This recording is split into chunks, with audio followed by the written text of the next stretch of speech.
¿Cómo están amigos de YouTube? Bienvenidos a un nuevo video de geometría plana. En el video de hoy vamos a mostrar algunas de las propiedades acerca de triángulos rectángulos. Obviamente sabemos que un triángulo rectángulo es un triángulo que tiene un ángulo recto, es decir, un ángulo de 90 grados.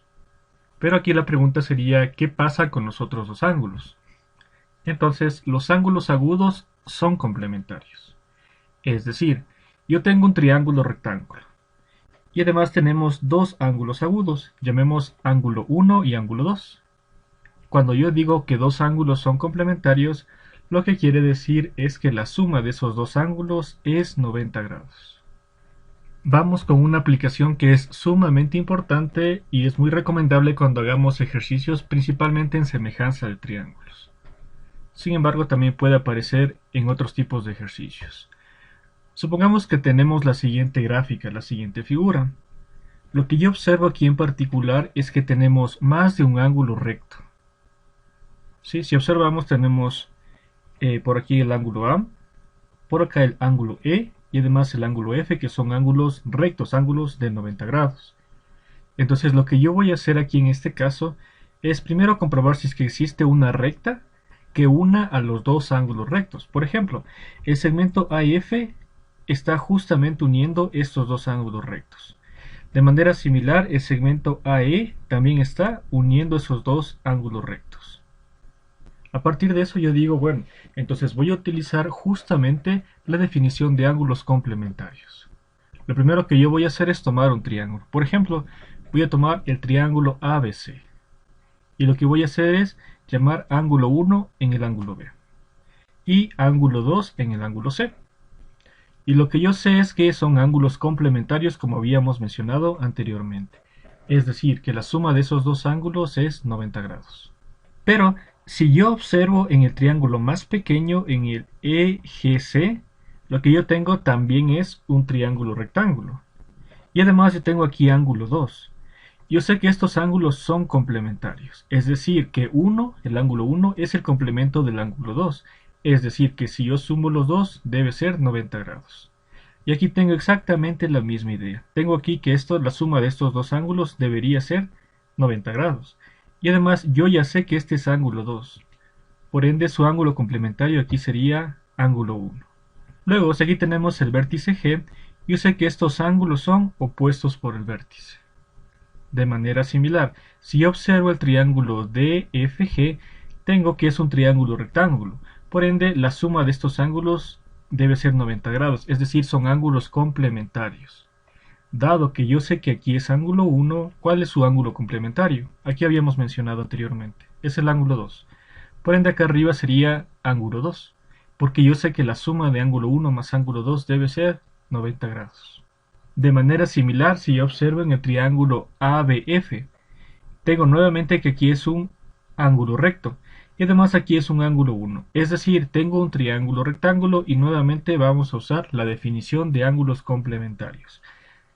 Como yo sé que el ángulo 2 es el ángulo complementario, entonces tendríamos que aquí abajo sería ángulo 2.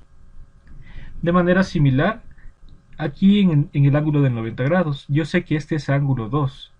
Y además sé que la suma de estos dos ángulos debe ser 90 grados. Debería escribir su ángulo complementario, es decir, el ángulo 1. Luego, ¿para qué nomás nos puede ser útil esta aplicación, esta observación? Lo que pasa es que si nosotros observamos, tenemos varias semejanzas de triángulos.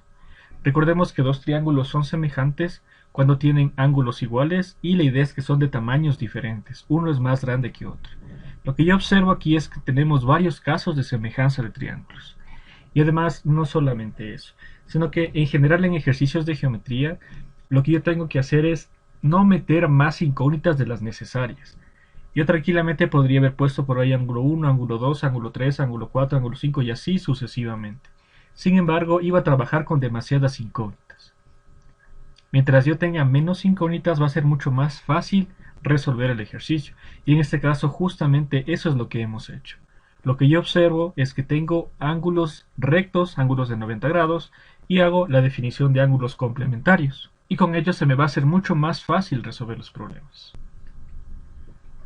Vamos con la siguiente propiedad. y me dice el punto medio de la hipotenusa equidista de los tres vértices. Recordemos que estamos en un triángulo rectángulo, por ende tenemos catetos y además hipotenusa. Recordemos además que la hipotenusa es el segmento más grande de los tres y que está al frente del ángulo de 90 grados, del ángulo recto. ¿Qué significa la parte de equidista? Que tienen la misma distancia. Entonces lo que yo tengo es lo siguiente. Tengo un triángulo rectángulo, como observamos, y tenemos que la hipotenusa es AC. Lo que yo voy a hacer es tomar el punto medio de la hipotenusa. ¿Sí? Y lo que me dice es que si es que yo tengo el punto medio de la hipotenusa, entonces automáticamente a partir de este punto, del punto medio de la hipotenusa, para cada uno de los vértices va a ser la misma distancia. Marca 1, marca 1, marca 1. Luego, si yo observo en el triángulo que está a la izquierda, yo tengo un triángulo isósceles. Y además tengo acá también un triángulo isósceles. Por ejemplo, lo hemos llamado ángulo 1, ángulo 1, ángulo 2 y ángulo 2. Luego, si yo tengo justamente el punto medio de la hipotenusa, digo que para cada uno de los vértices mide lo mismo. ¿Qué tal si es que yo trazo una circunferencia alrededor? Entonces yo tengo que justamente aquí sería el circuncentro. Recordemos que era el circuncentro. El circuncentro es el centro del círculo circunscrito. Es decir, que tenemos un círculo en la parte de afuera del triángulo y además debe pasar por los tres vértices. Obviamente lo que yo observo es que estas distancias desde el punto medio de la hipotenusa a cada uno de los vértices miden lo mismo. Es decir, esto sería el radio. ¿Sí? Esto puede llegar a ser muy importante, así que tengamos presente. Mucho cuidado. Aquí lo que digo es que en este punto es el circuncentro. No estoy diciendo en ningún momento que aquí he trazado la mediatriz. Recordemos que el punto de intersección de las mediatrices me da el circuncentro. Sin embargo, con esta propiedad únicamente yo he encontrado el circuncentro. Siguiente propiedad. El ángulo formado por la altura y la mediana relativas a la hipotenusa es igual a la diferencia de los ángulos agudos. Entonces, veamos una gráfica. Tenemos un triángulo rectángulo, además he trazado una altura y además he trazado una mediana. Es decir, la hipótesis que tenemos es que el segmento AO y el segmento OC son iguales. Es una mediana. Recordemos que una mediana es una recta o un segmento que va desde un vértice a la mitad del lado opuesto. ¿De acuerdo? Lo que nos pide demostrar entonces es que alfa, que sería el ángulo formado entre la altura y la mediana, es la diferencia de A menos C, en donde A y C vamos a llamar los ángulos que están de color verde y de color rojo respectivamente. Lo que yo puedo ahora es utilizar justamente la propiedad anterior, que decíamos que el punto medio de la hipotenusa equidista de los tres vértices. ¿Por qué? Porque justamente yo tengo que el triángulo ABC es un triángulo rectángulo, y además que el segmento AC sería la hipotenusa. Es decir, como hipótesis, como dato, yo sé que el segmento AO es igual que el segmento OC, es decir, tengo el punto medio de la hipotenusa. ¿Qué me decía la propiedad? Que justamente a partir de este punto, para cada uno de los vértices debe tener el mismo valor. Es decir, esos tres segmentos tienen la misma medida. Es decir, lo que aquí hemos generado son triángulos isósceles. Por ejemplo, en el triángulo BOC tenemos un triángulo isósceles. Si ese ángulo es de color rojo, entonces arriba también sería de color rojo.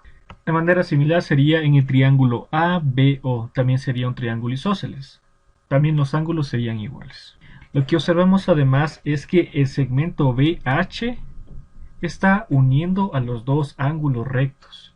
Como habíamos mencionado antes, si es que yo tengo más de un ángulo recto y tienen alguna recta que los une, lo que yo voy a hacer es aplicar la definición de ángulos complementarios. Es decir, en el triángulo ABC, lo que yo observo es que tengo que ángulo A más ángulo C debe ser 90 grados. El ángulo de color verde más el ángulo de color rojo deben ser 90 grados. Y son ángulos complementarios. Entonces, si es que yo considero el triángulo ABH, también tengo que esos ángulos van a ser ángulos complementarios.